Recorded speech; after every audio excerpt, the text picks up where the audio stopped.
Oke Pak. Assalamualaikum warahmatullahi wabarakatuh. Alhamdulillahirrahmanirrahim. Wassalatu wassalamu ala rasulillah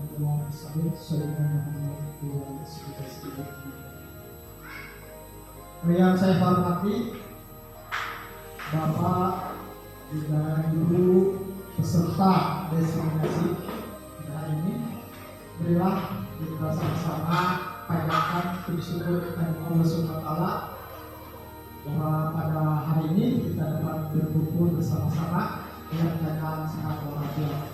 Juga salawat dan salam semoga terlimpah kepada junjungan kita Nabi besar Muhammad SAW, para keluarganya, para sahabatnya, para tabi'in juga untuk semua. Semoga di akhir nanti kita dapat syafaat dari beliau. Alhamdulillah, Bapak dan Ibu, pada pagi hari ini Rabu tanggal 16 November 2022 kita sama-sama dapat berkumpul di ruangan ini dalam acara penyampaian diseminasi tentang budaya positif yang akan disampaikan oleh Ibu Pela Widya Nurmalita SPSD sebagai calon guru penggerak angkatan ke-6. Saya ucapkan terima kasih kepada bapak-bapak dan ibu yang sudah hadir memenuhi undangan beliau. Semoga pada hari ini kita dapat menyerap segala sesuatu atau apapun itu yang akan disampaikan oleh calon guru penggerak ini, yaitu Ibu Pela Widya Nurmalita, dan semoga ilmu yang disampaikan dapat kita terapkan juga kepada anak didik kita. Baiklah, Bapak dan Ibu, saya akan serahkan sepenuhnya acara ini kepada Ibu Pela Widya Nurmalita sebagai calon guru penggerak angkatan 6 untuk menyampaikan diseminasi tentang budaya positif. Saya persilakan.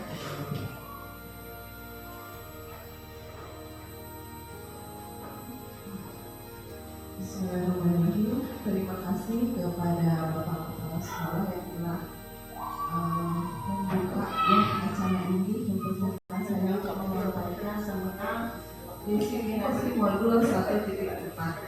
Tidak lupa juga saya ucapkan terima kasih kepada Bapak Ibu guru hebat yang hari ini berkenan untuk menghadiri kegiatan menyebarkan pemahaman dan penerapan budaya positif.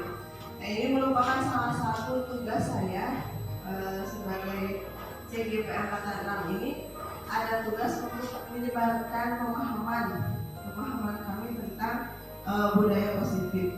Bukan berarti sudah paham betul mungkin ya. Nah, apabila nanti dalam penyampaiannya juga mungkin ada kekeliruan atau ada apa yang kurang pas gitu ya, kita bisa saling mengkoreksi.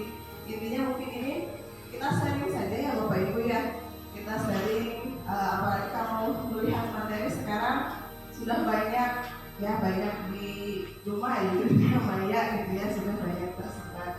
Nah, kaitan dengan modul 1.4 ini yaitu tentang budaya positif. Cakupannya yang satu yaitu perubahan paradigma belajar. Nah, sebetulnya perubahan ini mungkin bukan hal yang baru ya, karena kita mengacunya kepada Ki Hajar Dewantara, dan kita sudah tahu bahwa Ki Hajar Dewantara itu berarti sudah beberapa puluh tahun ke belakang gitu ya. Hanya mungkin sekarang lebih diungkap lagi karena mungkin lebih mengena gitu ya, lebih mengena kebutuhan zaman sekarang. Yang kedua yaitu tentang disiplin positif dan nilai-nilai kebajikan.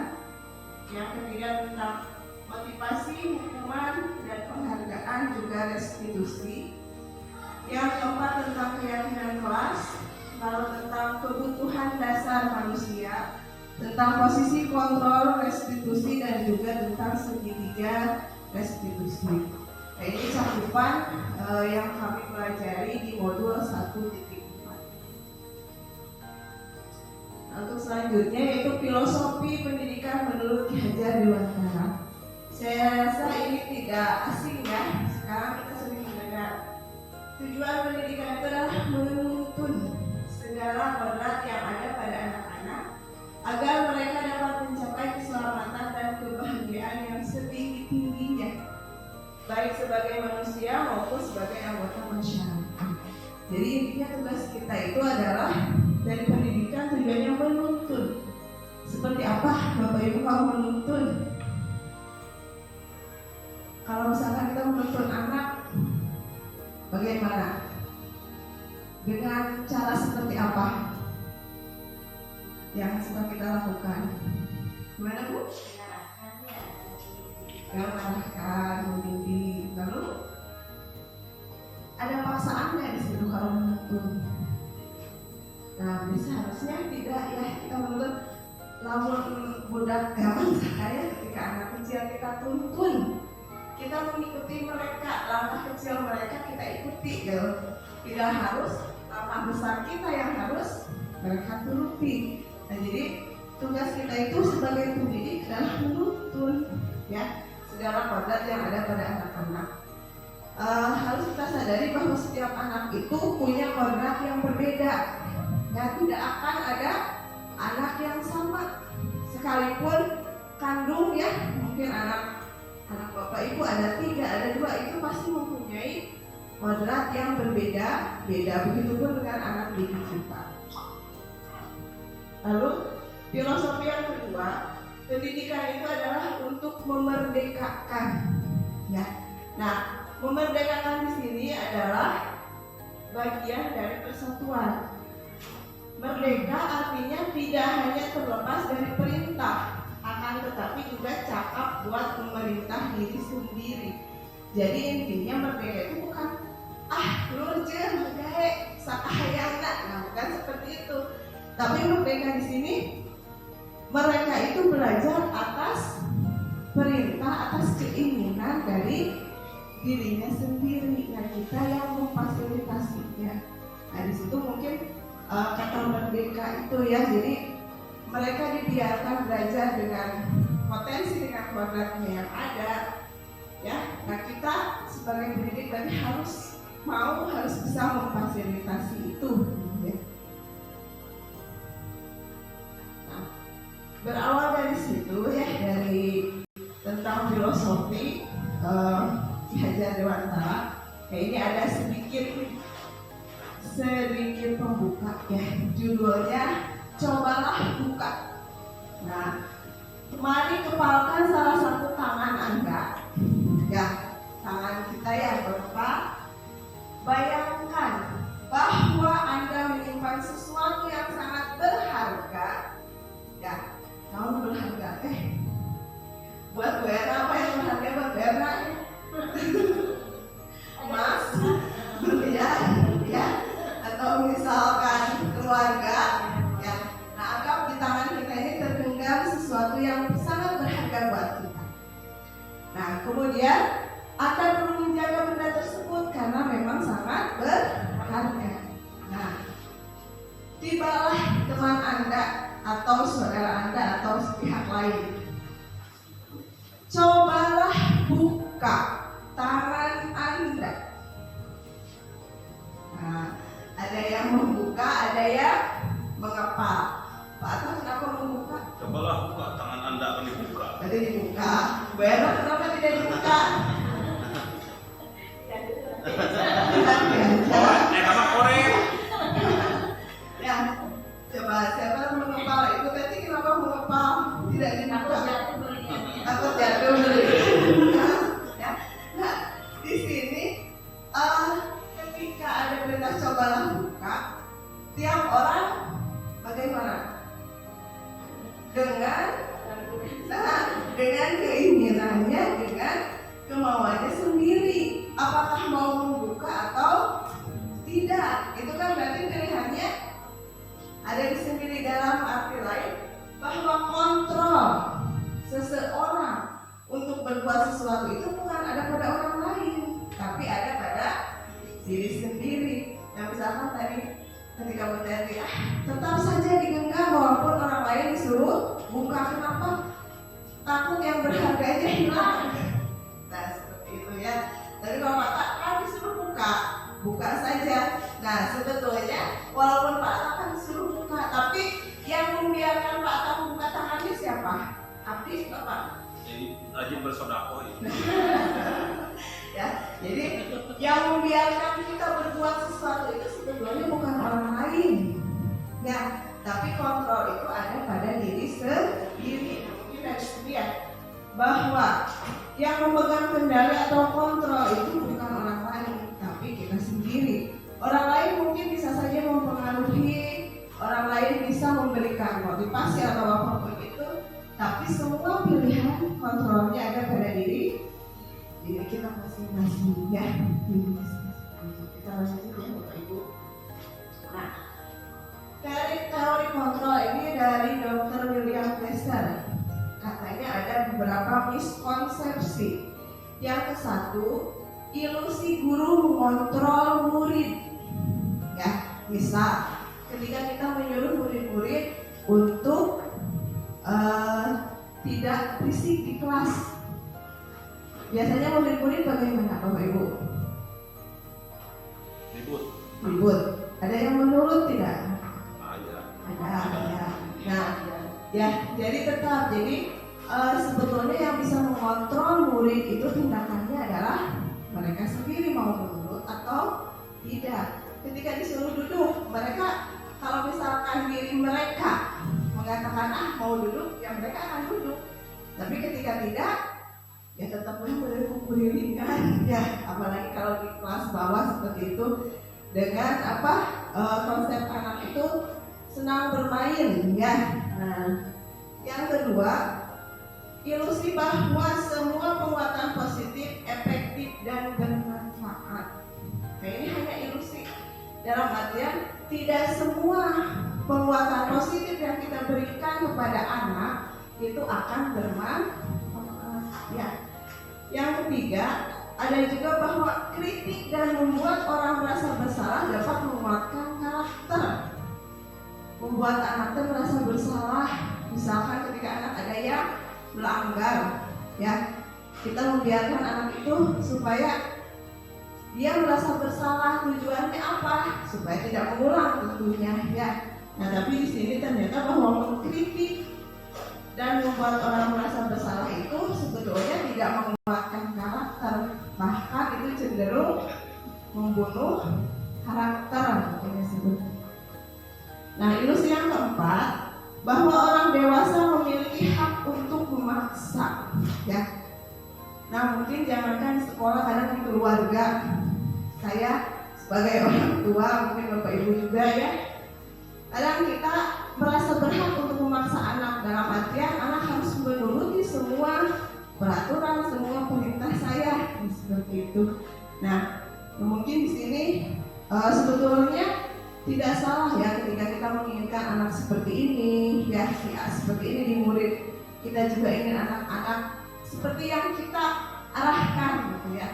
Nah, tapi mungkin kesalahan di sininya, jadi kembali lagi kepada anak itu berbeda-beda, ya. Nah, disiplin positif ini jelas akan membentuk lingkungan yang positif. Sebetulnya timbal balik ya, lingkungan yang positif bisa juga menjadikan disiplin positif. Nah, disiplin itu yang terbayang di benak Bapak Ibu, disiplin itu apa? Masih ada disiplin yang tepat waktu, atau anak-anaknya mau di kelas disiplinnya berarti lepeh, rapi, sadayana gitu ya. Nah, di sini disiplin itu, makna kata disiplin dalam budaya kita kadang dimaknai menjadi sesuatu yang dilakukan seseorang pada orang lain untuk mendapat kepatuhan. Jadi ada disiplin itu patuh, mulawarok, maksudnya kita cenderung menghubungkan kata disiplin dengan ketidaknyamanan. Ketidaknyamanan buat siapa? Buat yang ingin kita disiplinkan.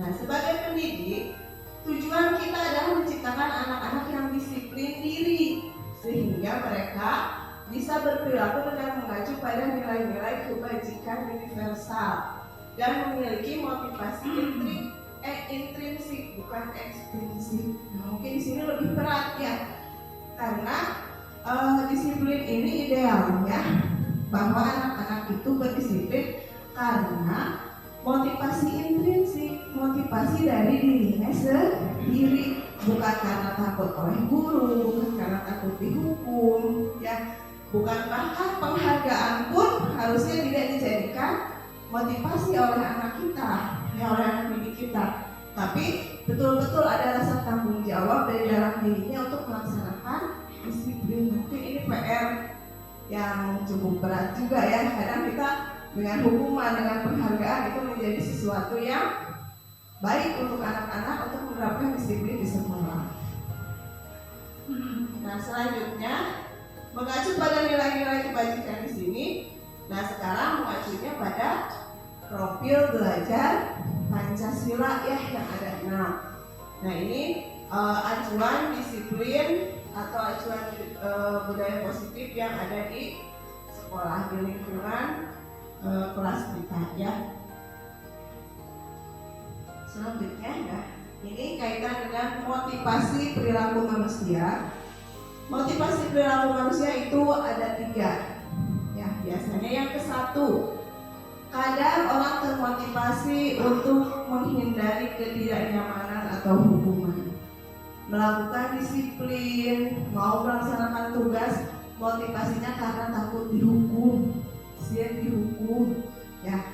Itu ada peserta didik, pasti ada anak yang seperti ini. Yang kedua, ada yang melakukan sesuatu itu motivasinya karena imbalan. Nah, ingin mendapat imbalan atau penghargaan dari orang lain ya.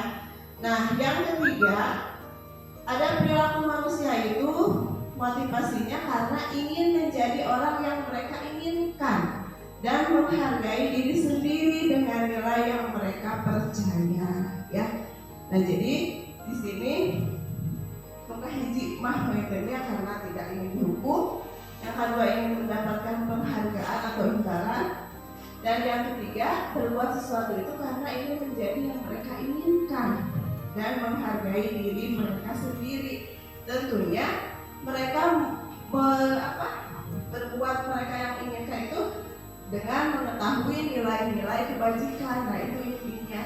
Jadi mereka berbuat sesuatu lain saka hayangna teu panarubuh, tapi keinginan dirinya dengan tadi nilai-nilai kebajikan tadi ya.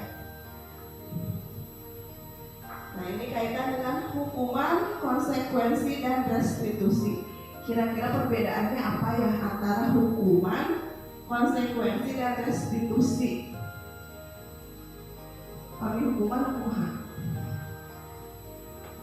Kalau misal begini, ketika ada siswa yang terlambat, disuruh lari keliling lapangan 5 keliling, termasuk apa? Hukuman, ya, kesana betul. Kalau misalkan siswa yang terlambat 10 menit, istirahatnya juga nanti misalkan dipotong 10 menit. Nah, itu konsekuensi. Jadi kalau misalkan hukuman biasanya apa ya, bukan tanpa dasar mungkin ya, tapi lebih kurang sesuai lah gitu ya ininya. Anak terlambat bisa disuruh lari, kalau sholat terlambat disuruh lari diri, mungkin terlambat di kelasnya. Tapi misalkan ketika dia tertinggal 20 menit, maka nanti istirahat tambah waktunya 20 menit, itu lebih ke konsekuensi. Nah, kalau untuk restitusi ini lebih tinggi dari konsekuensi. Ketika restitusi dilaksanakan, anak itu harus tahu dulu apa sih kesalahannya, ya. Terus misalkan perbuatan apa yang bisa dia perbaiki, nah itu sudah ke tahap restitusi. Nah, di sini ya, hukuman itu menyakitkan, tidak nyaman, murid atau anak membenci peraturan. Kan manusia kadang cenderung atau anak-anak tidak ingin terkekang oleh yang namanya aturan yang bebas kayaknya. Nah, murid cenderung menyembunyikan kesalahan karena apa? Takut dihukum, jadi tidak jujur. Yang murid pun akan merasa marah atau kadang rendah diri, apalagi kalau kita melakukan hukuman di depan teman-temannya, misalkan ya. Nah ini termasuknya ke identitas gagal. Nah dengan konsekuensi dan restitusi, ini identitas sukses. Sebetulnya konsekuensi ini netral, kalau restitusi ini ke arah yang positif.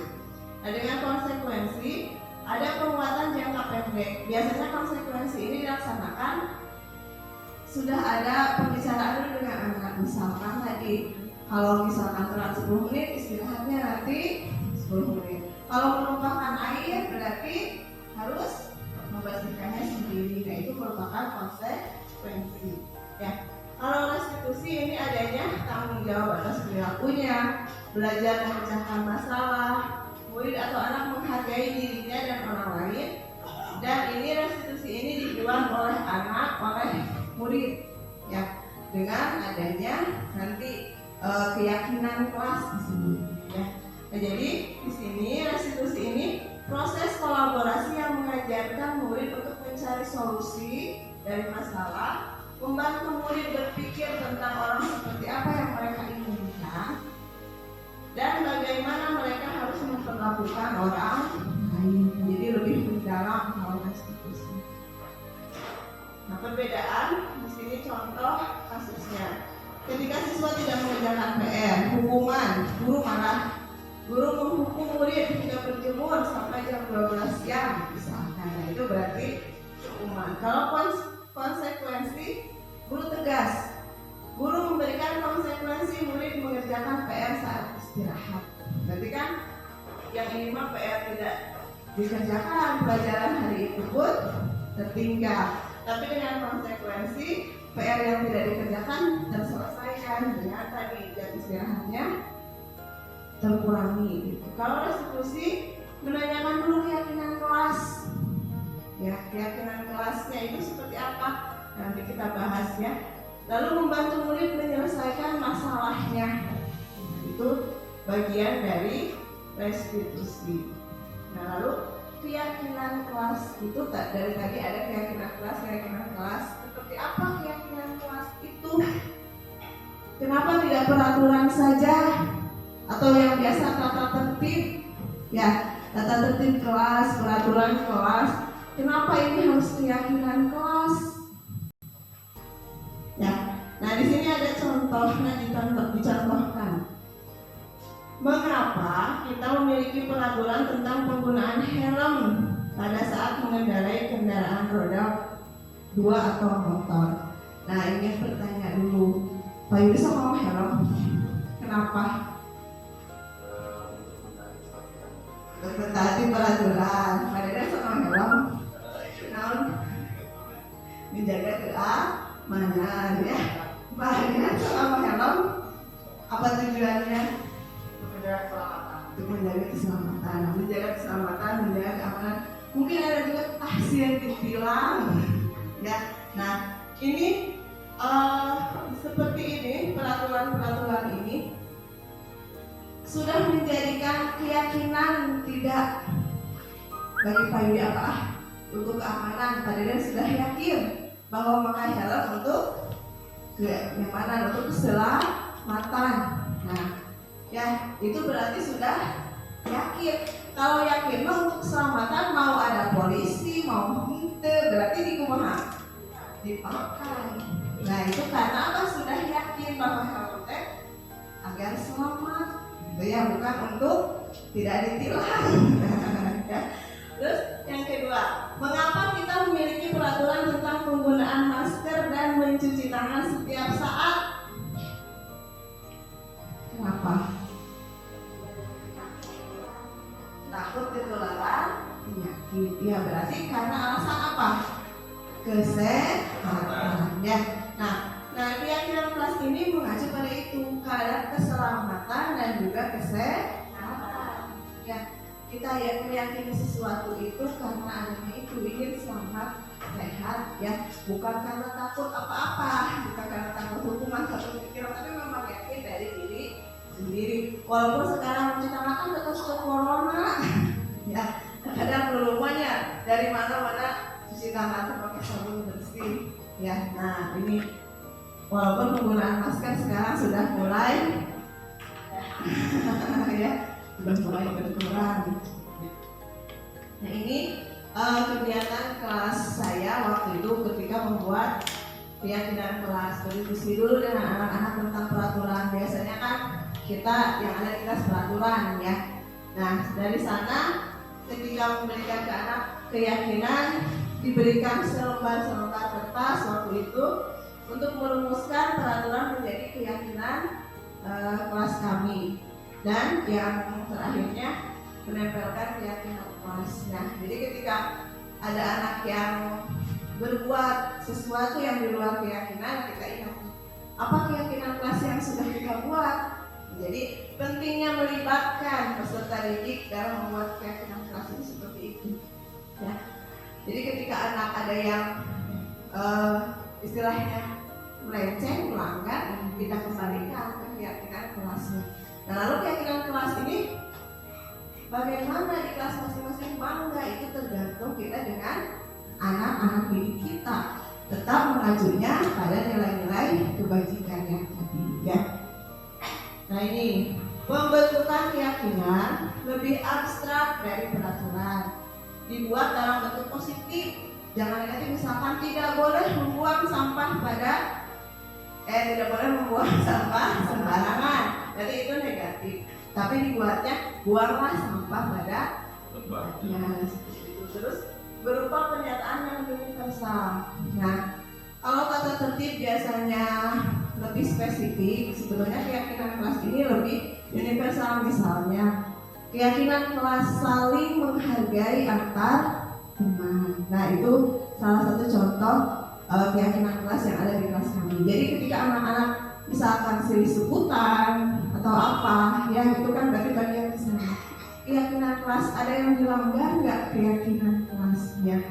Nah misalkan seperti tadi, tidak berarti kan kalau kita istilahnya saling dengan teman penyebutan lahnya ngabuli, jadi itu tidak ada rasa menghormati, dikembalikan lagi ke sana. Ya berarti keyakinan kelas. Nah ini juga keyakinan kelas tidak terlalu banyak agar mudah diingat. Sebenarnya banyak saya. Paling 5 atau 6 poin keyakinan kelas. Ya. Nah ini disesuaikan dengan kondisi kelas atau sekolah agar mudah diterapkan.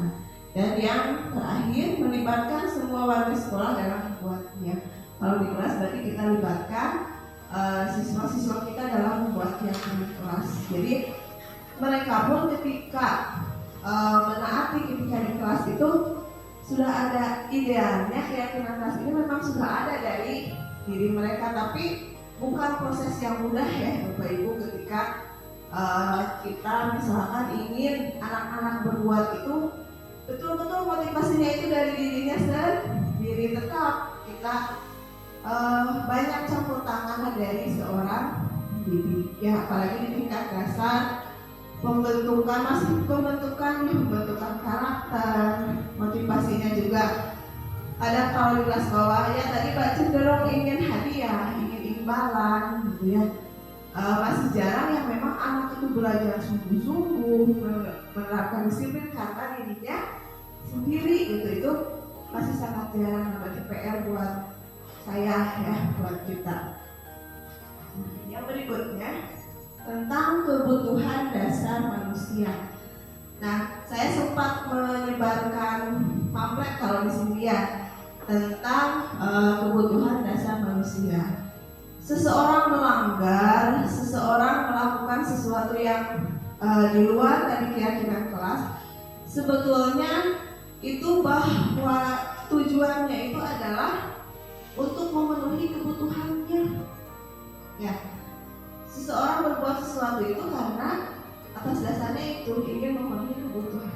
Nah, kebutuhan dasar manusia itu ada 5. Yang ke-1, kebutuhan bertahan hidup. Ya, nah kebutuhan bertahan hidup berarti mencakup untuk bertahan hidup seperti pametaman dengan kebutuhan primer. ya, sandang, pangan, papan. Nah, termasuk berarti bertahan hidup ini kebutuhan akan keturunan seperti itu ya. Nah, ini untuk penjelasannya. Nah, kebutuhan bertahan hidup ini kebutuhan yang sifatnya fisiologis, jadi lebih ke fisik. Nah, sedangkan yang 4 ini adalah kebutuhan yang sifatnya psikologis ya.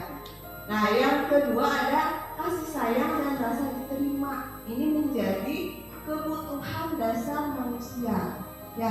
Setiap manusia ingin diberi kasih sayang, ingin diterima oleh lingkungan ya.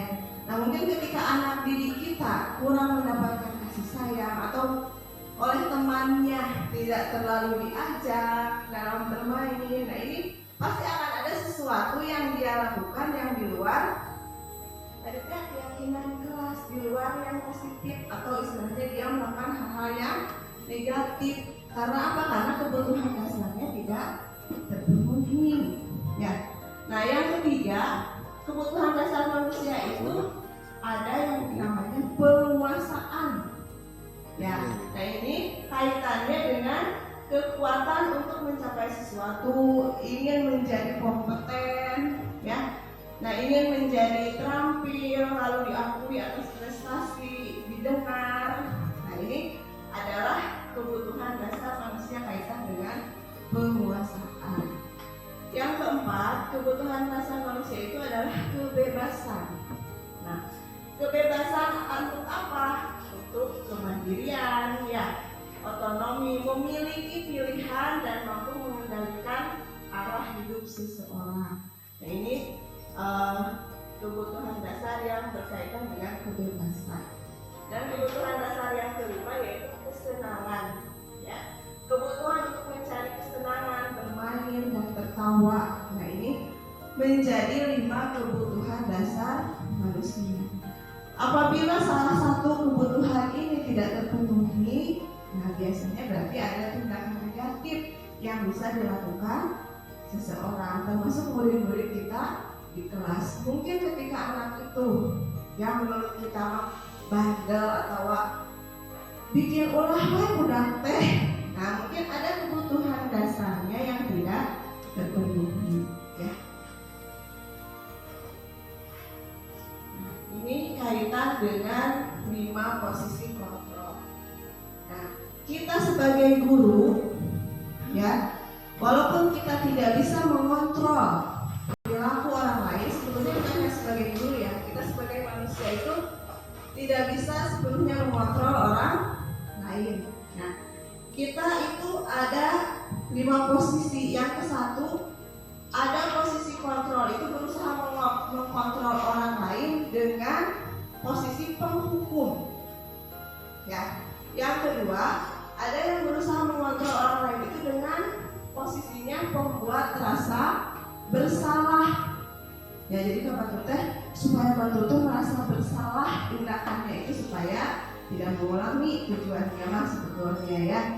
Nah, yang ketiga bisa juga kita memposisikan diri sebagai teman. Ada juga yang memposisikan diri sebagai pemantau dan ada juga yang memposisikan diri sebagai manajer ya. Nah, untuk lebih jelasnya ada sebuah video yang akan lebih menjelaskan tentang apa itu penghukum, pembuat rasa bersalah, teman, pemantau, dan manajer ya. Kita saksikan dulu videonya.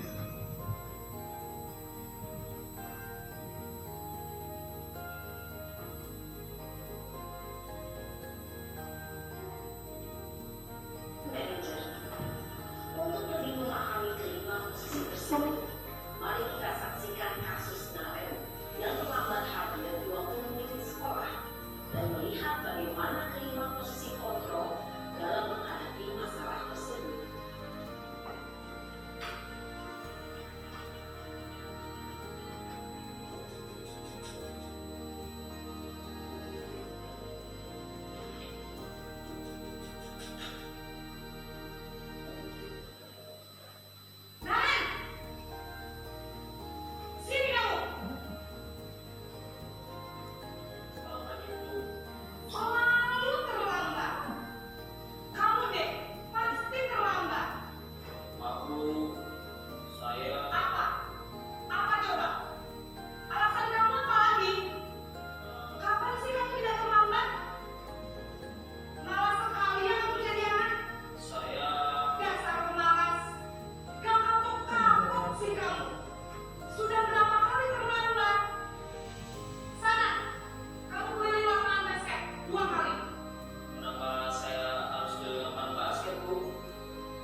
Bu, saya memang teman banget tadi.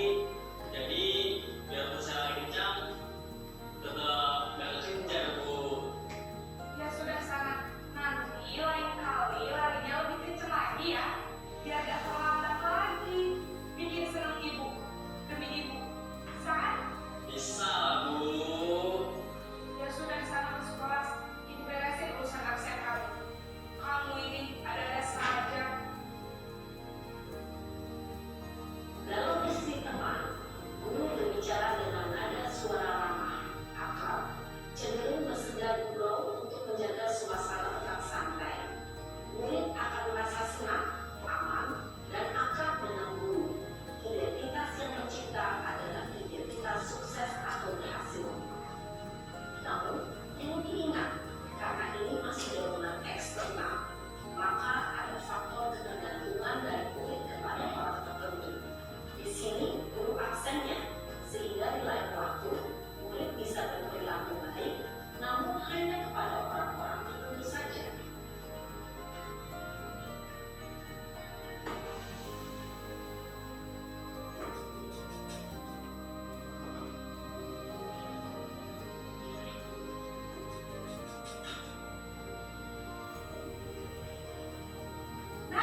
saya, ya. Lalu idealnya seperti apa? Ya. Nah, saya sendiri ketika menyaksikan video ini dan ya seperti itu ya, kita ada memposkan sebagai teman terus asa bager gitu aja, asa kamu asa mengayomi gitu ya, memposisikan kita sebagai teman, mereka istilahnya menghukum atau memberikan hukuman tidak terlalu keras seperti apa, kita berusaha ke anaknya bager gitu ya, memberikan pengertian ini benar ini salah, tapi ternyata ada lagi posisi yang memang lebih ideal untuk menjadi seorang pendidik, bahwa posisi yang ideal itu tidak hanya kita memberikan konsekuensi saja, tadi mengarahkan konsekuensi ya, menjadi seorang pemantau, ada lagi yang lebih baik ya, menjadi seorang manajer idealnya. Jadi anak itu tahu kesalahan dia, mau memperbaiki, dan juga tahu langkah apa yang harus dia lakukan untuk memperbaiki setiap kesalahannya. Betul tadi, memang tidak mudah untuk mencapai posisi manajer, bahkan mungkin masih kayak di dia tahun abdinya. Meni asa iya, namun budak merasa bersalah tentunya dengan harapan mereka akan lebih baik gitu ya. Nah, padahal ini masih tahapannya masih jauh. Nah, tapi mungkin dengan ini sedikit banyaknya ya, kita memiliki gambaran posisi seperti apa sih sebaiknya yang kita terapkan kepada anak didik kita. Nah, ini ya contohnya, sebelumnya tadi sudah tergambar bahwa menghukum itu kata-katanya seperti tadi yang digambarkan oleh ibu guru ya. Nah, ini tidak perlu dijelaskan lagi gitu ya. Nah, lalu dalam penyelesaian masalah, seorang posisi manajer itu layaknya menggunakan penyelesaian masalah dengan yang namanya segitiga restitusi. Nah, apa saja langkah-langkah di segitiga restitusi? Yang ke satu, ketika kita menyelesaikan suatu permasalahan dengan segitiga restitusi, yaitu ada langkah menstabilkan identitas anak dulu. Ya, misalkan distabilkan teh wajar. Ya, ibu juga pernah melakukan hal seperti itu ketika anak berbuat kesalahan, misalkan ya. Kamu pasti punya alasan ketika kamu berbuat itu. Dia tidak langsung menyalahkan. Ya, dalam penyelesaian segitiga restitusi ini ada langkah yang namanya menstabilkan identitas terlebih dahulu. Ya, nah di sini kita semua akan melakukan hal terbaik yang bisa kita lakukan. Nah, setelah menstabilkan identitas anak, jadi ketika anak membuat kesalahan itu langsung down mungkin ya.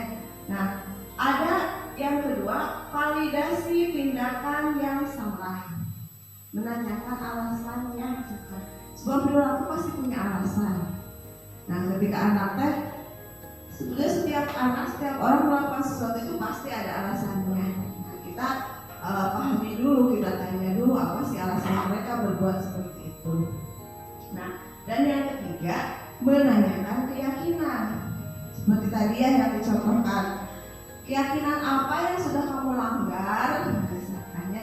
Jadi modal asalnya, modal awalnya kita harus punya keyakinan dulu, keyakinan kelas kita masing-masing. Jadi ketika kita di posisi manajer ingin menyelesaikan masalah dengan segitiga restitusi, dikembalikannya ke keyakinan ya. Jadi kita harus membuat dulu keyakinan kelas kita dengan anak-anak didik tentunya ya.